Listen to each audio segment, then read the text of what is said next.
trade license, same application is forwarded. For labor license, same application is forwarded. For getting number from FSSEI, there are a lot of such things which are happening now. So how it is related to higher education institute is we are trying to use the power that our students have from rural areas, especially any higher education institution will have not less than 50% students from rural areas, especially higher education institutes. So we are trying to just request them pass on this information of single window system or the financial benefits of say the initial investment seed amount is only 10%. That is, suppose if you have a total project of 10 lakhs, then the seed amount will be only 1 lakh, and the principal amount will be other 9 lakhs. Of the 9 lakhs, 3.5 lakhs will be the subsidy. That is 35% of the total project cost will be a subsidy amount. The remaining 5.5, which is borrowed through in the form of loan, can be repaid in 3 years, 5 years, 7 years, whatever the turnover of that food processing organization is. And that is the beauty. First is the single window system. Second thing is the soft loan. The third one is the subsidy component, which is 35%. And now everything is available online. It is on the website. My friend Vishal Agrawat will show you how that appears on the screen.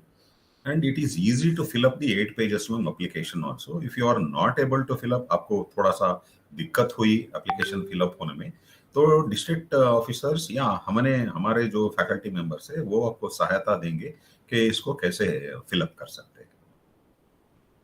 तो new education policy के साथ इसका कैसा match होता है, तो हम new education policy में बात करते हैं कि our education should be outcome based education.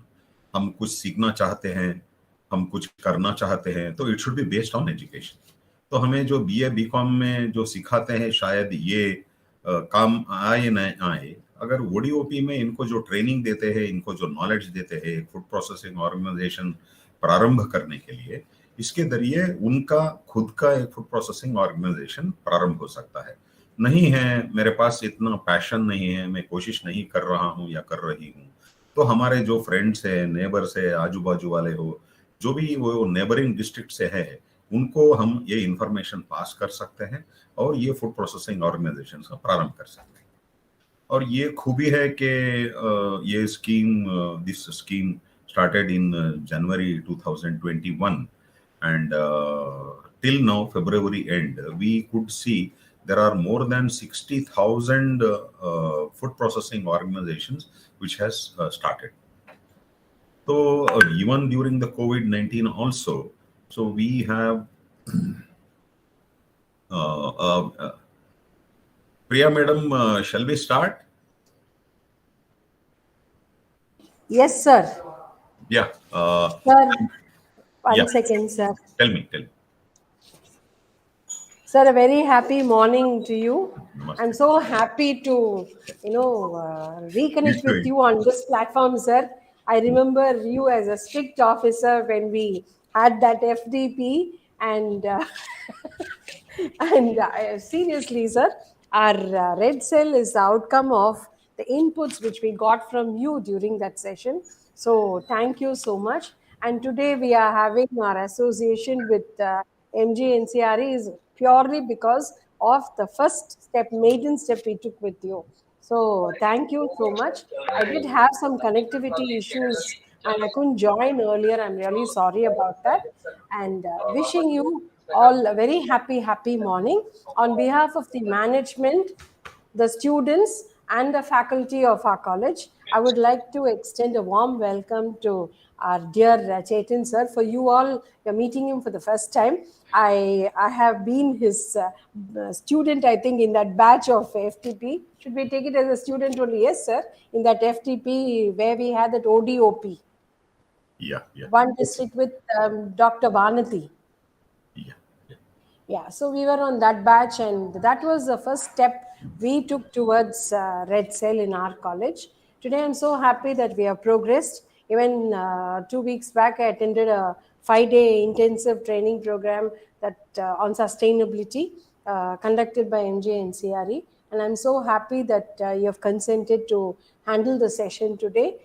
My dear students, it is our pride and privilege to have such a a versatile person in our midst. He is the one who really threw the seed of thought in my mind regarding the red cell. It was during that session, it was an eye opener for me. He made us understand how important rural entrepreneurship is. And now that our college has adopted 5 villages in the nearby Kanambalayam Panchayat, this definitely will give us an edge in serving the society. So, sir, I wish and hope that you will add a lot of meaning to our students, and the input which we get, we can translate in terms of application when we are going to our villages. Thank you so much for accepting our invite and having this program coming online, sir. We miss actually meeting you and interacting with you on a offline mode, but I hope shortly that will happen, sir. Yeah, madam, we will meet. I am also in another workshop with my friend Vishal Agrawat, and Okay, sir. hopefully I'll be speaking in a little bit of Hindi and mostly in English. It Okay. pertains to entrepreneurship. It pertains Okay. to different government schemes, Yes, and sir. it will be in a very simple English. In the meanwhile, if the students have any clarification, Yes, they sir. can put it in the chat box, and you are always there with us. Yeah. If any queries are there, we will try to clarify them at the end of the workshop.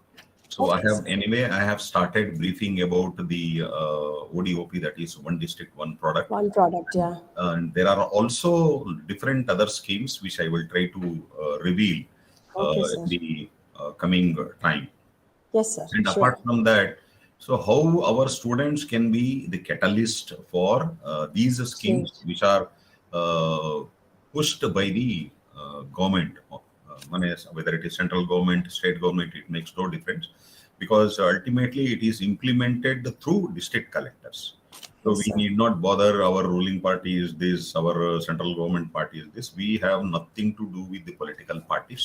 It is the scheme that is implemented through district collectors. So anybody who is above the age of 18 years and anybody who has passed 8th standard can involve themselves in this scheme. That is the first thing that I want to tell all the students. And if you could please open the seminar hall where the students are sitting, either through a smartphone, we can get a pic of that virtual. Otherwise, you Just a can send minute, it sir. to me after the workshop is over. No, No, just a minute, sir. I'll just. no issue. So Karthik, you're there? yeah, Karthik? let me continue. In the meanwhile, you can tell him to take a pic and send Oh, it to yeah. me. I'll take it, Otherwise, sir. you can always do it, madam. No issues. Oh, yeah. We'll take it and So, we'll send it to you, we sir. are talking about the entrepreneurship. We have tried and we have might have succeeded. We have tried and we might have failed.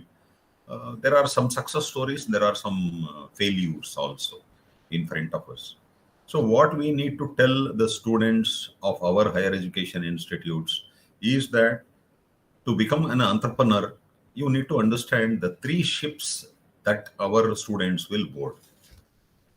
ये तीन ship कौन से होते हैं मैंने which are all these three ships that student boards. So first thing is, you might know any student in graduation or post graduation will submit a project report in the name of internship.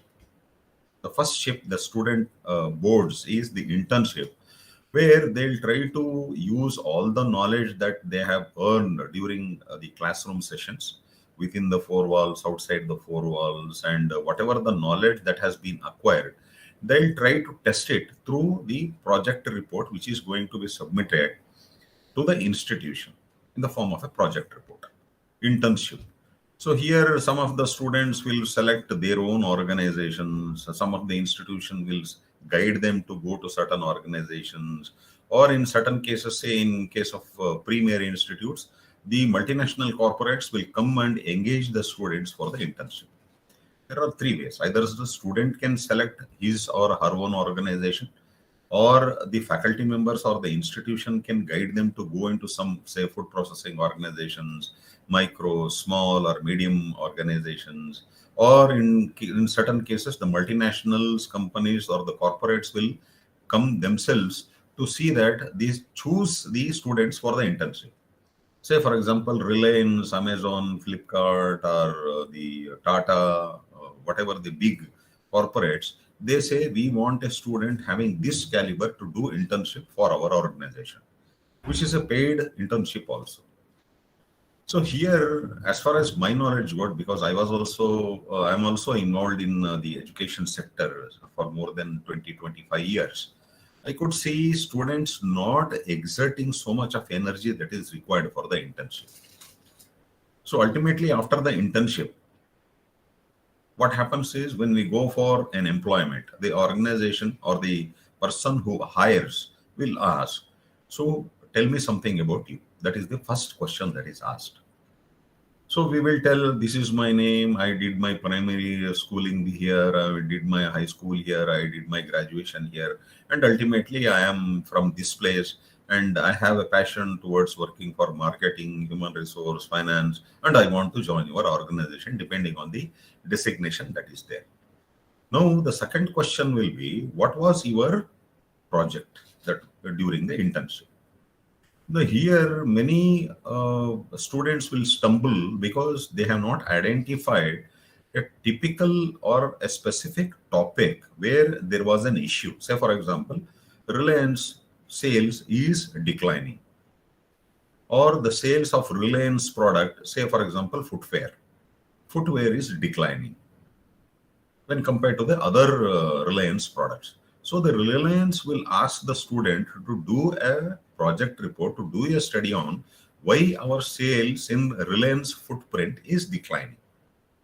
So that becomes the topic, and in turn, the faculty member who is guiding the student during this internship will come out with a questionnaire of understanding what is the quality of the footprint, Reliance footprint products, what is the price, what are all the promotional activities that are happening, and how the Reliance footprint products are there in compared to the competitive products in the market. So based on the perception of the faculty members, the faculty member will try to guide the intern in coming out with a questionnaire. So what are all these facts that will be there in the questionnaire? First, it starts from name, age, income category, since how long they know the Reliance footprint product and whether they have used it, if used, what are all their satisfaction level, blah, blah, blah. They'll come out with a questionnaire that suits getting the information about the sales of the Reliance footprint. Now, after monitoring this questionnaire or administering this questionnaire, you will come to know that the certain facts are missing. Where you wanted information about certain facts, those are all missing. Again, the company guide and in turn the faculty guide will help the intern or the student to come out with a fine-tuned questionnaire through which the data is collected. And we all know the data that is collected firsthand is called as primary data, and it is like a gold mine. Any data, any primary data is a gold mine for institution and for the student who conducts the survey.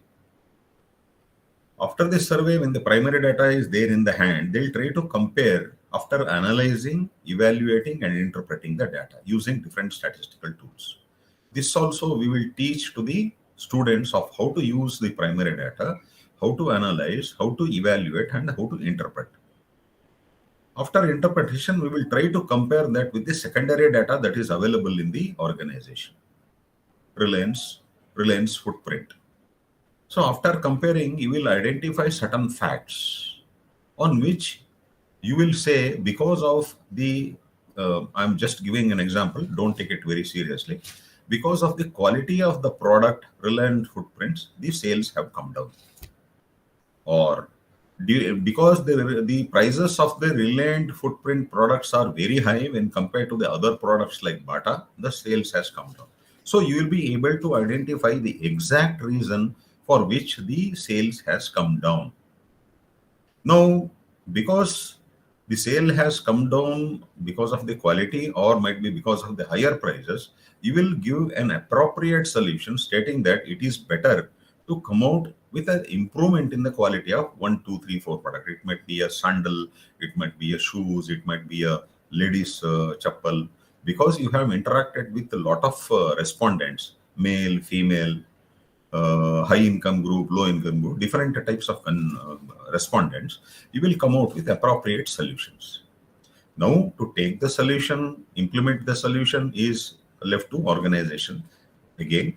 But ultimately, you will get the satisfaction of collecting the data, authenticated data, through improving your communication skills.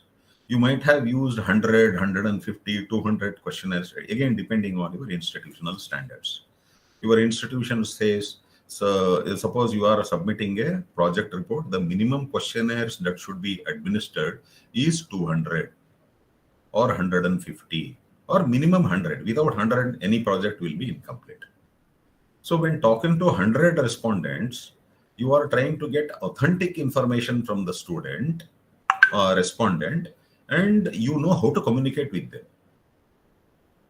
So your communication skills gets improved, and then you will try to collect authentic data. So that is again developing your interpersonal skills. When you say Sandeep sir namaste, Dhanalakshmi madam namaste, Tyagarajan sir namaste, there is a bonding between you two people, and you never want to lie because of that relationship. So when you talk to a respondent, say, sir namaste, I am here from this particular higher education institute and I am doing a survey, please give me my information. So nobody will try to give false information. In case certain people are not very transparent, they don't want to give you the right information, then by asking cross questions, might be there in the questionnaire or might not be there in the questionnaire, because it is just an internship. It is not an in-depth study, which is like a thesis. So you can try using the questions in the questionnaire, or it might be apart from the questionnaire. But you will try to collect authentic data.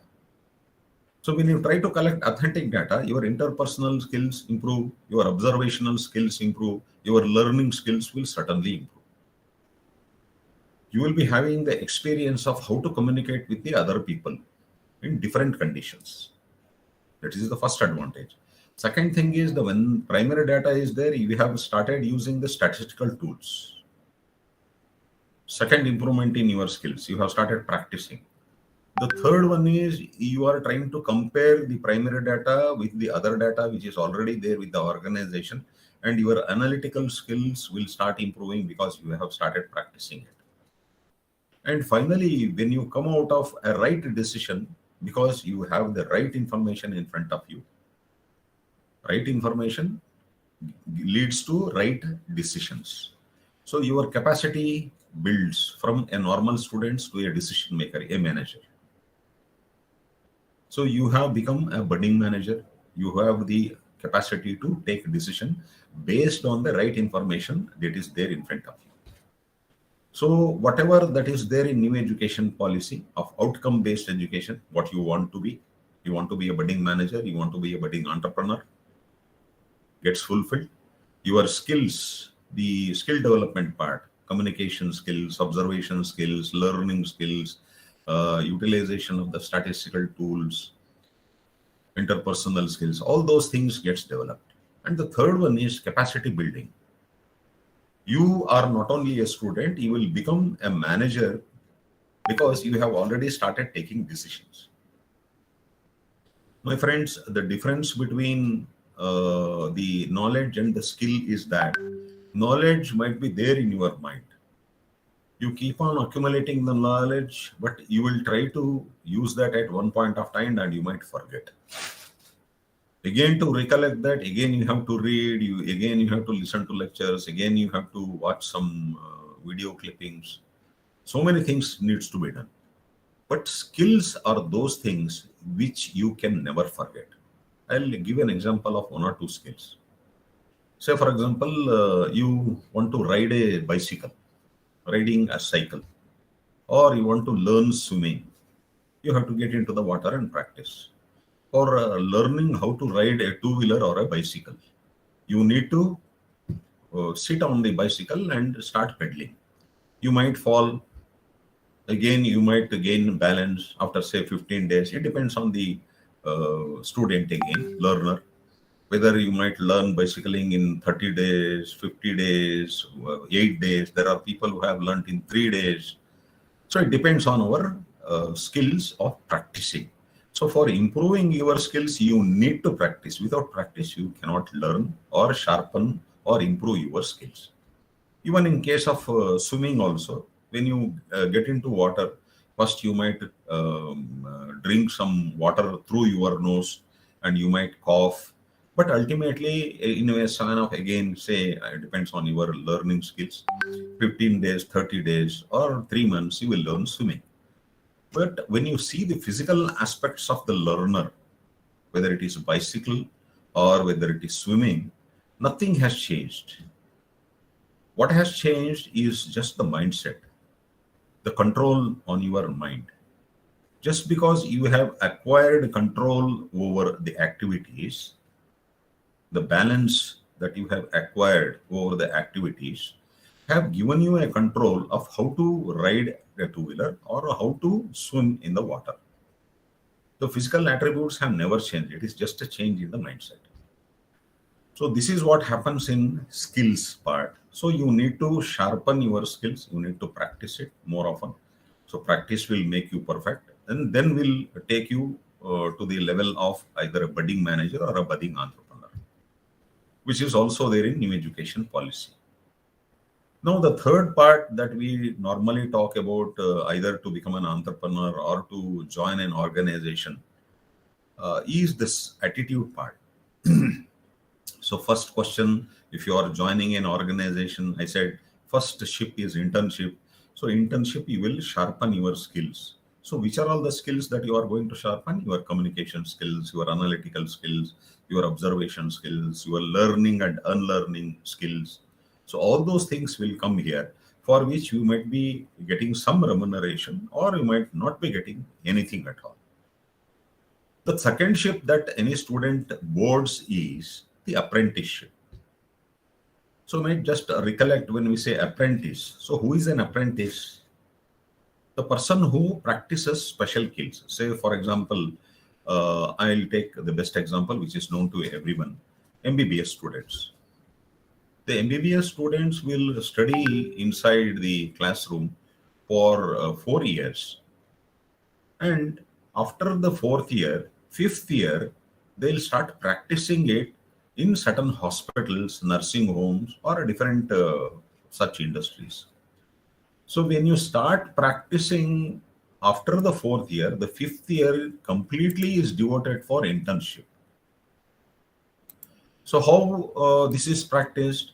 So you might have practiced surgery, you might have practiced medicine. So all those things get incorporated through the learning skills again.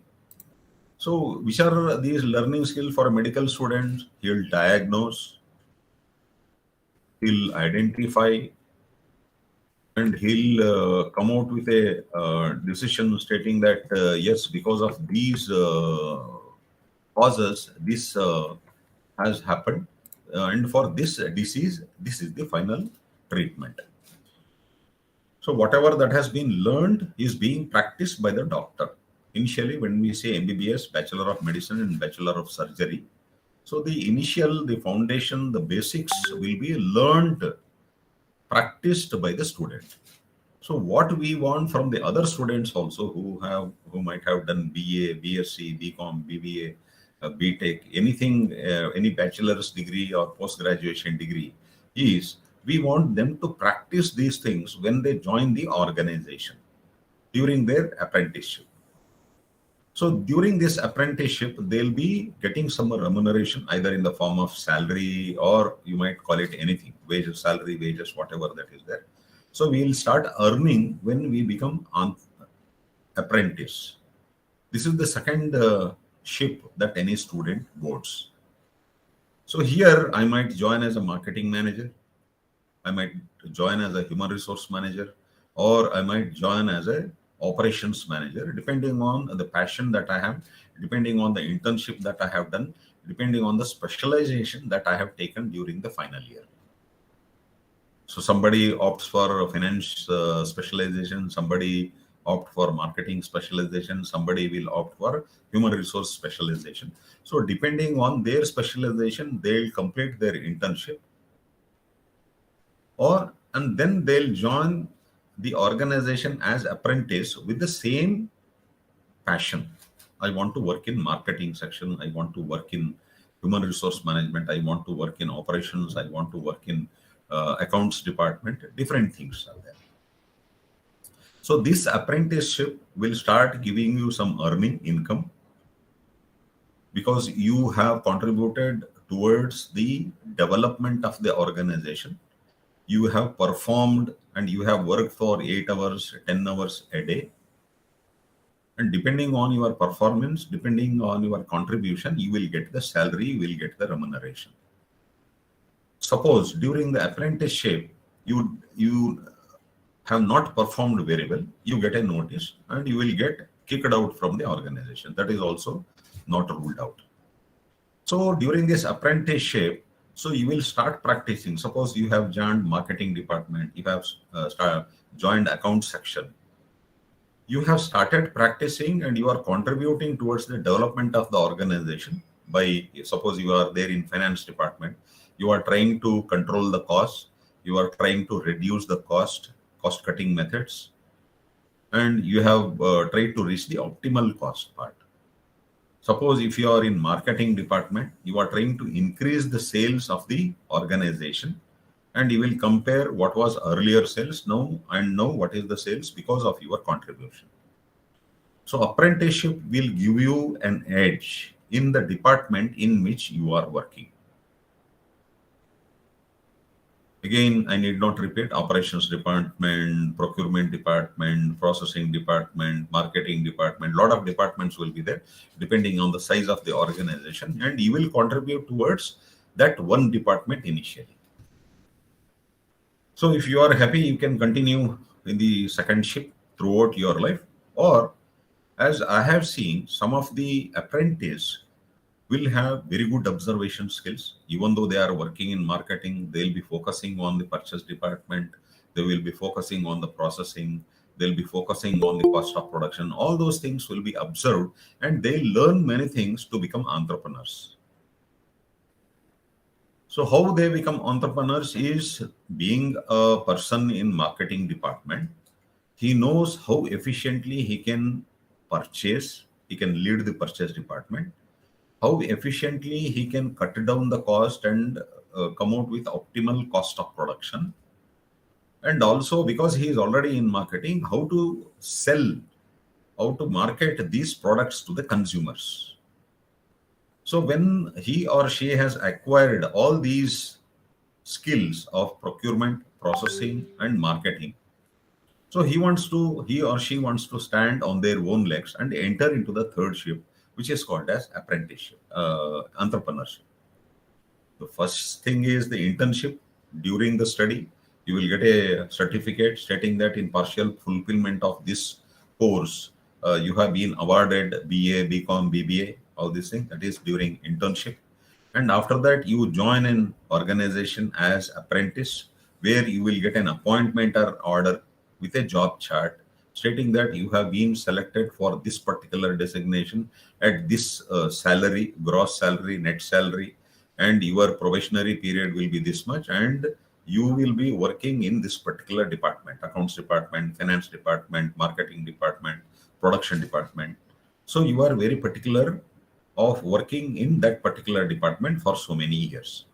And the third one, the entrepreneurship, is the third ship that any student will board, where this entrepreneurship is successful when you contribute everything which is there in your pocket. So difference between apprenticeship and entrepreneurship. Just if you are curious enough to know, when I work as an apprentice, during apprenticeship, I'll be working for 8 hours. With the management forces, I might work for 10 hours. Or in certain organizations, the employees will work for 12 hours also. They might get overtime wages, they might not get overtime wages. But here, when I work for somebody, when I work for some organization, it is only a partial fulfillment of the organizational goals. And I also don't want to work more than 8 hours because I am getting that much salary only. Why should I work more? They asked me to work 8 hours, I'm working 8 hours. That's all. Suppose the management asks you work another 2 hours more, you will ask, are you paying overtime wages? Are you giving me reward? Are you giving me bonus? So all these questions will come up during apprenticeship because the organization is different, you are different because you are working for the organization during apprenticeship. You will not be having so much of commitment also. If the organization makes a profit, okay, it is for them. They are not going to give us. If the organization incurs loss, it is their fault. I have done work. They have to pay me full. Even if they make losses also, no, you have to pay me full salary. I don't want to get half salary. So this is the attitude, or this is the mentality of the employees, any apprentice who is working in any organization. Very few, exceptionally few people will give 100% commitment, will take 100% responsibility during the apprenticeship, and they'll also excel. That's a different question. Now, coming to the entrepreneurship. So now, whatever that you have come out, a tiny unit, a micro food processing unit, a micro industry, it is your own brainchild. You wanted to do it. It is your brainchild, it is your child that you want to see it gets developed. So how to develop? You just recover how your parents and your elders took care of you. What are you doing now, sitting in seminar hall or listening to me behind the screen? What is the time and energy that your parents have given to see that you get developed? What is the love and affection that has been given to you so that you are so good now? It is as though it is their own part. It is my child, it is my brain child. So whatever that I have, हम हिंदी में जब बोलते हैं तन मन धन, my energy, my money, my blood, whatever that I have in with me, I'll sacrifice towards the development of the organization which I have come up. You could see that responsibility, highest responsibility is taken by your parents. So and so, the entrepreneur will take care of by giving 100%. Commitment, day and night. The entrepreneur never sleeps till it reaches to an adult stage, which we say in our management jargons that it reaches a consistency level and crosses the break-even point. A break-even point is where there are no profits and losses. But initially, any micro or tiny unit gets started, you will incur a little bit of loss initially. But after certain stage, after you reach the adulthood, a consistent level, you will start taking profit, getting profit. Till that stage, you will not sleep, you will focus towards the growth of the development of the organization that you have come out, and you give everything that is there with you. So the difference between the internship, apprenticeship, and entrepreneurship. These three things I have told you. And why I have told you that we want you to become entrepreneurs. I might be seeing around 150, 200 students in the seminar hall. But I know that everybody will not become entrepreneurs. Only say around 10 to 15% might become entrepreneurs. But if you happen to see the beauty of showing the commitment, I don't want you to become entrepreneurs. But during the interview, even if you want to enter into apprenticeship, joining an organization as an employee, through the attitude, if you say, sir, I did an internship and this was the topic, and these is the primary data which I have collected through administering 150 or 200 respondents, and this is my findings. My objective of this internship was this, and this is my findings, and I could relate my findings with the objectives and come out with appropriate solutions. I think I'm making myself clear. Why did you do internship? There are some objectives.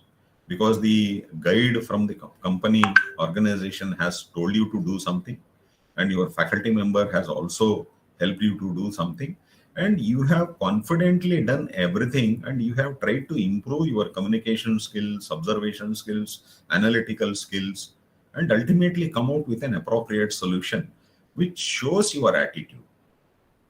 You are not lying to your parents. You are not lying to your faculty members. You are not lying to the society, and you are not lying to yourself. You have got a lot of commitment. You have got a lot of responsibility, which shows through your internship project report that you have submitted.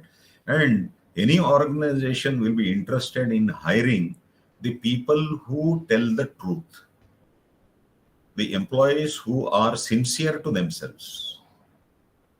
You could see some people sticking to the same organization for a lifelong time. The organization never wants to leave them, and they also never wants to leave the organization. For example, Tata. The culture is so good, they will hire in such a way that they check the attitude of the candidates and hire for their organization and they train them. So it all depends on how to board these ships. There are different levels.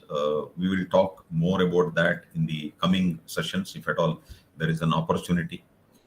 The second part that I'm going to take you is the opportunities to become entrepreneurs.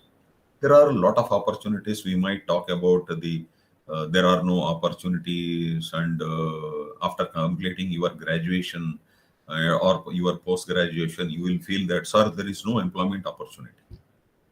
There are thousands and thousands and lakhs of opportunities are there. Only thing is that you should understand what is the skill or what is the expectation of the organization.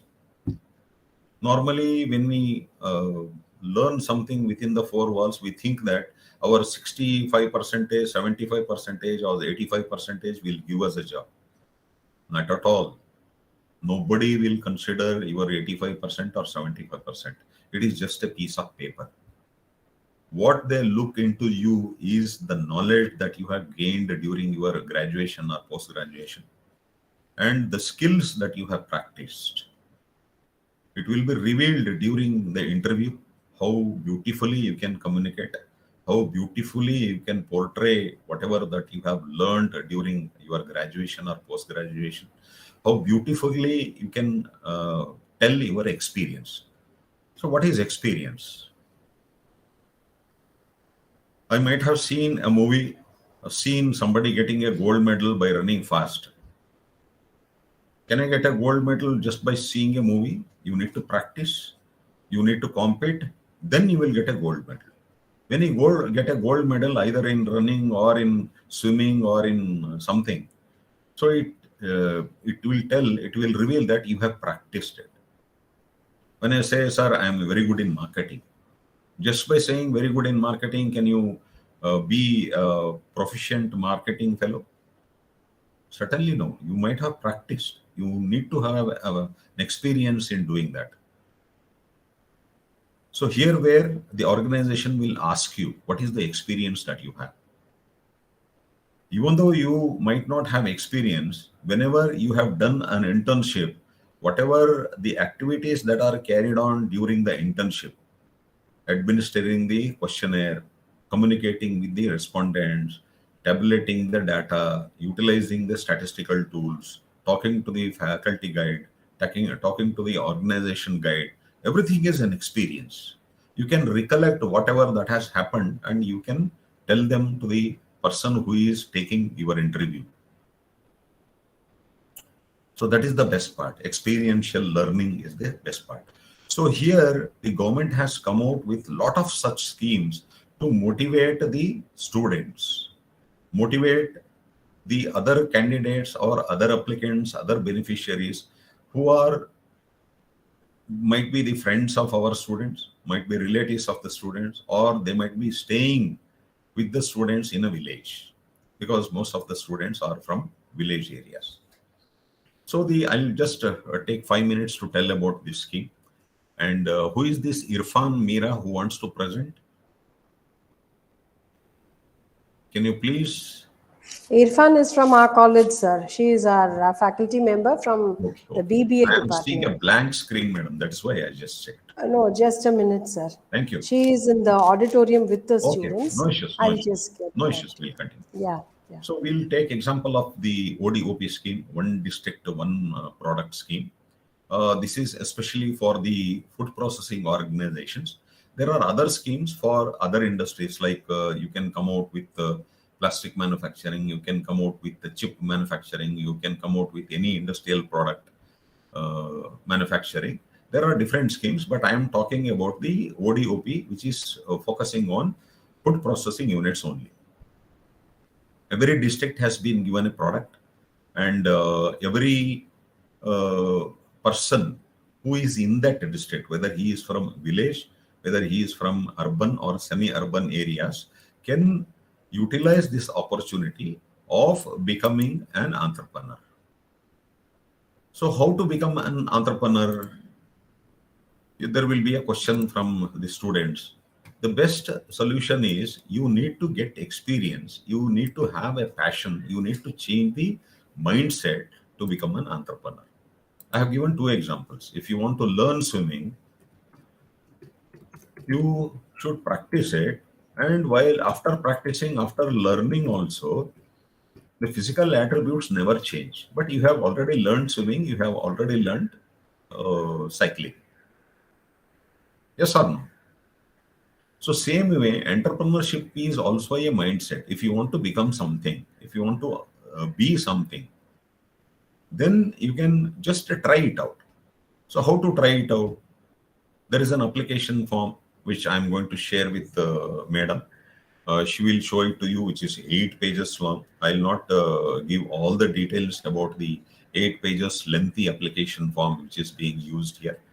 But some of the facts that are there in application form, say for example, the name of the candidate, the area, land, if at all it is there, if there is a shed which is already being used, it is there, or in which product, say for example, we have seen mangoes, oranges, or so many other agricultural produce which is being converted into products. I'll take potato also because everybody knows how potato is being consumed. So potato is consumed as raw, as vegetable, with vegetarian and non-vegetarian items. It can also be converted into chips, finger chips. We might have relished that. And the third thing is the potato puree, aloo, we call it as. Potato puree is also packed into different kinds of packing like plastic, zinc, glass bottles. So you can use that puree for different dishes. And the other thing that you can do is you can convert that potato into potato starch, potato powder. Now it is being widely used in different hotel industries, starting from the roadside hotels to five-star hotels. Potato starch is in much demand. Suppose you are interested in involving yourself in one of such processing industries, food processing industries. So how to convert a potato into potato starch? You might say you have to dry it and you have to powder it and then you have to pack it. There are three things where the value can be added, the shelf life can be improved. The first thing is you can convert it into pulp, that is puree. The second thing is you can convert it into liquid form. And the third thing is you can convert it into powder form. So I'm talking about the potato starch in powder form. So if you want to get involved in that food processing industry, so you need to know how much or what is the quality of the potato to be procured, what is the quantity to be procured, and how it should be processed, how it should be stored, how it should be packed, and how it should be distributed or marketed. Suppose you know all these things, you are sure to become an entrepreneur. And still, I could see some of the students not interested in listening to me, thinking that it is a useless lecture that is being given. And I'm not serious here. Only because the faculty members are running around me, I am sitting a bit quiet, seriously. Otherwise, I would have been interested in going out of the seminar hall. So I'll tell you one thing, my friends. The faculty members, have some experience here, and the workshop that is being conducted from Hyderabad, from my home to you, is like a gift. You might have seen getting a gift on your birthday, festival, marriages. A gift is given to somebody from somebody. We want to wish you that you be successful in your life and use this gift, which is valuable. And if you feel that this gift is not worth, it doesn't have value, like I am looking at some of the students talking to each other, this gift is no value to those who think that they have no value. And if you think that there is a value for the gift, you can use it properly, utilize it properly, and become successful, prosperous in your life. So we have tried to give you the information about ODOP. This information is available on the website. You can pass it to your neighbors, your friends, your relatives, or your parents, and try to get the applications from those people. Or you yourself can try it out and become entrepreneurs. To become entrepreneurs is not difficult, but becoming entrepreneurs is also not so easy. These are the two faces of the coin. Next to that, you might say, sir, I am interested, but I don't have any experience. So in ODOP, there is an opportunity to take the training from different organizations. Suppose Dhanalakshmi madam tells me, Kavita madam tells me that, sir, our 10 students are interested in this venture, and we want to get training in converting potato into potato starch, or converting our rice into rice cakes. So there are different food processing organizations that will be told by our faculty members. Or if you go through one district, one product list, I'll give it to your principal madam. She will tell more about the different types of products that are allotted to each district. You can take either the product that is there in ODOP list, or you can go for any other product that is not there in ODOP also. One district, one product. This is like a gift. You can use it for yourself, or you can give it to somebody else. Like I have received so many shawls during the functions. Wherever I go, they will put my shawl. So I cannot use all the 100 shawls. And what I do is, it's the same gift, I'll give it to somebody else. So this is like sharing your gift. The amount that is available for this ODOP scheme is from 20,000 to 2 crores. The initial investment that is needed for this ODOP is only 10%. 10%, suppose if the project cost is 10 lakh, you need to invest only 1 lakh. The subsidy component is 35%. And the loan amount that can be repaid in a period of 3 to 7 years. And this is a single window system. I have told you, no need to run behind any department. Only one application will give you GST number. Only one application will help you getting training. Only one application will give you bank loan. Everything is possible. Even export license is also available through this one application. Suppose you are interested in ODOP, or if you are interested in other micro, small and medium enterprises, that also is possible. So the only thing that you need to do is, I'll send you the link of Prime Minister's website, where there are different types of micro, small and medium organizations that are coming up. You can browse through that. If you want training, you can let us know.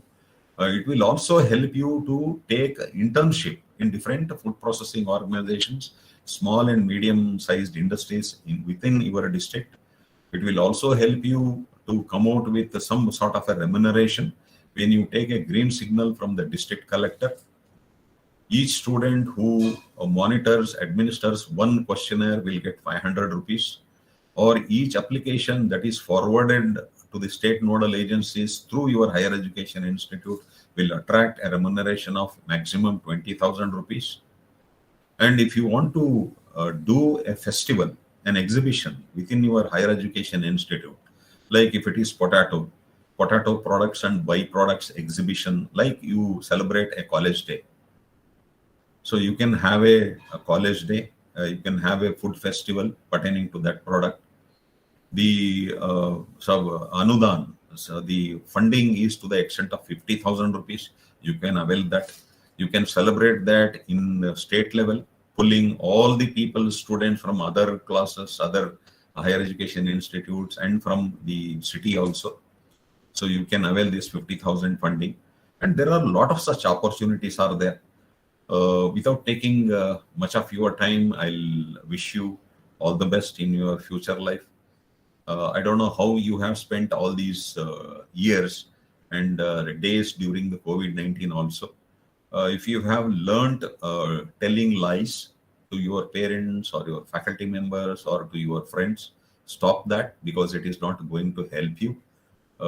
Whenever you go out of the institution, educational institution, you will find the harshness of the society, whether in admitting you into that organization or in giving training also. It is not as good as you are sitting in a AC seminar hall or in your own houses. It is a bit harsh. The real fact is that the life is not so bed of roses that we call. So be serious. Try to become something. We are considering you as budding managers, budding entrepreneurs. Learn something, sharpen your skills. All the best.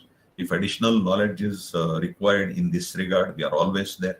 Your faculty member here, Sandeep is there, Dhanalakshmi madam is there, all the faculty members are there. The COVID third wave, fourth wave, everything has gone now, and we have started moving to different places. Our travel starts from the first week of April also. If there is an opportunity, we will certainly try to meet the students as well as the faculty members in your college. Thank you very much, Dhanalakshmi madam. Thank you, Sandeep sir. Over to you. And any questions are there, you can either put it in the chat box or you can unmute yourself. You can unmute yourself and ask. Otherwise, you can put the questions in the chat box. Thank you very much.